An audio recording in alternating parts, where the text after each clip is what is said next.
E de fato, né, isso era uma dúvida que a gente tinha. Pô, assim, teve um LCA que é uma lesão grave. Como que ele vai voltar fisicamente? E volta bem o Caleri com esse faro do gol.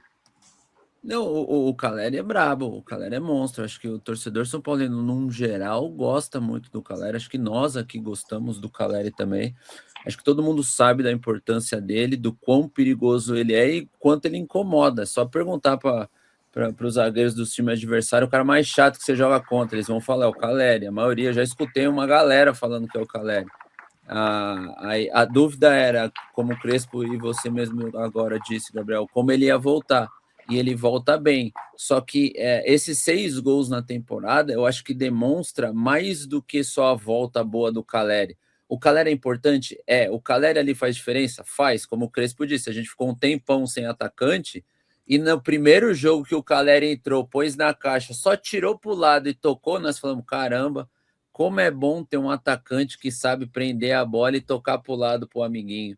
Porque com todo respeito aos outros que passaram, era meio brabo. Você vê lá, a bola aparecia uma parede, a bola batia, espirrava, batia para cima, para o lado, para trás. Então, você vê o quanto é bom. Mas eu acho que isso passa também pela volta e evolução e melhora do Lucas. O Luciano jogando na posição certa dele, ali de segundo atacante. O meio-campo nosso, como o Renan disse, Danielzinho, Marcos Antônio flutuando. A gente vê também o próprio Lucas Ramon, não nessa partida mais contra do Grêmio. Ele já era um cara que dava mais profundidade e cruzava na área.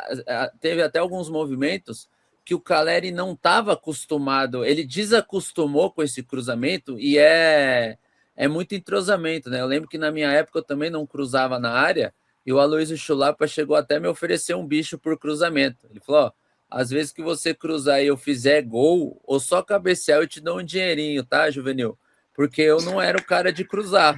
Eu ameaçava e cortava, ia pro X1, ia pro drible ali, e aí é o entrosamento, e aos poucos eles vão se entendendo. E aí o Caleri já entendeu que, opa, o Lucas Ramon cruza, os meninos vão usar mais esse passe longo, o Marcos Antônio me acha, o Danielzinho me acha. Agora eu sei se a bola chegar no Lucas, eu posso preparar o pivô porque vai sair alguma coisa dali.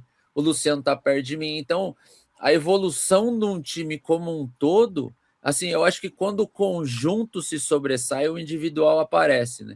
Então, cara, o Luciano muito bem, o Lucas muito bem, o meio-campo muito bem, vai dar a condição do nosso atacante ser goleador. E ele precisa disso.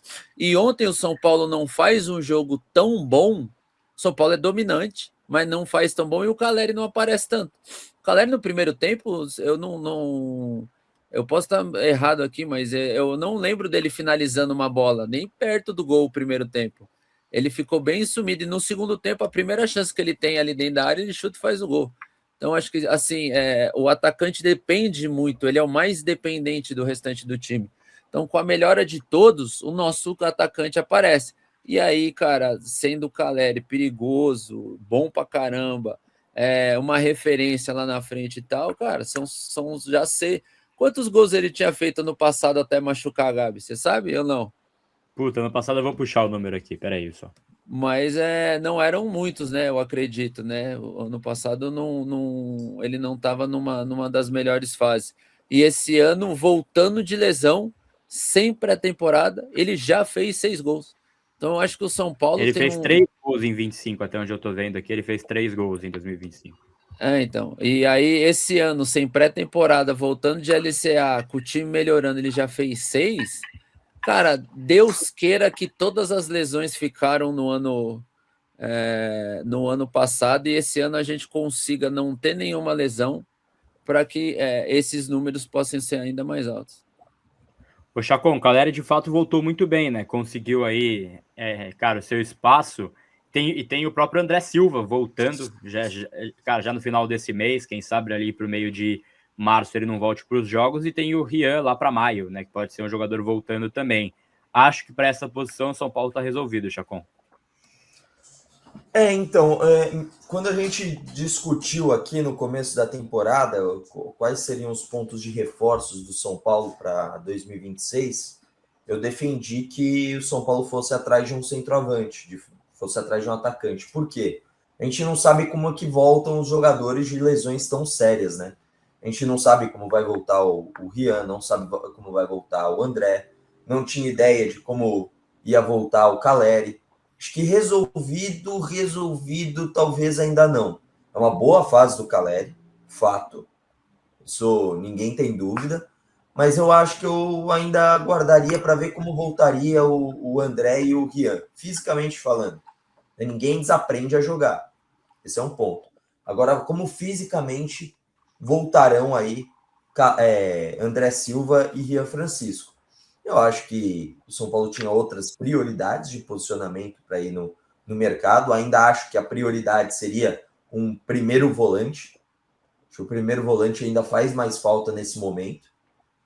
Por mais que o São Paulo tenha aí o Luan, o Negruti, mas hoje e o Pablo Maia, quem faz hoje a função, entre aspas, ou é o Bobadilho ou é o Danielzinho mesclando, né?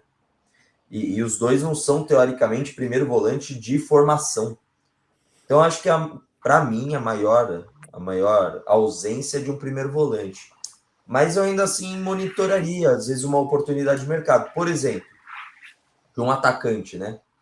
Cara, se desse para trazer, eu seria totalmente favorável à contratação do Marcos Leonardo, por exemplo. Acho que é um jogador que sobe muito o patamar. E é um cara que tá num vai e não vai lá no Al Hilal.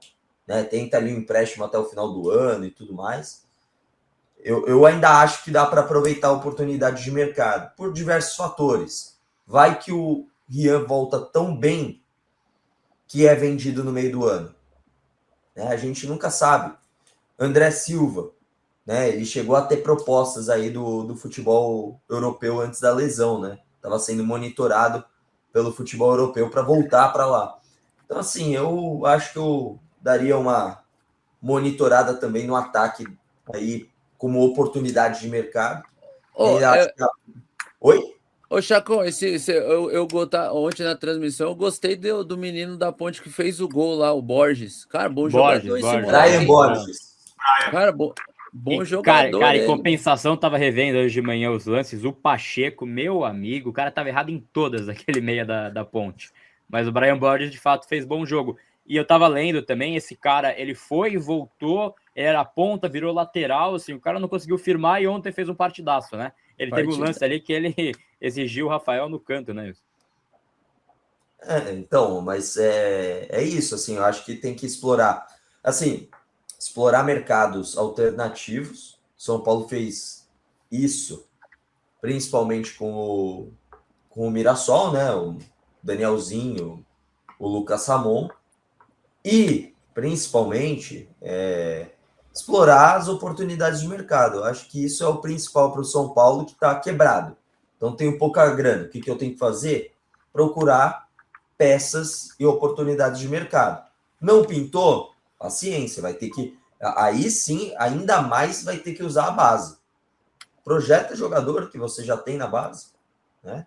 Acho que esse é o caminho aí caminho das pedras aí de São Paulo.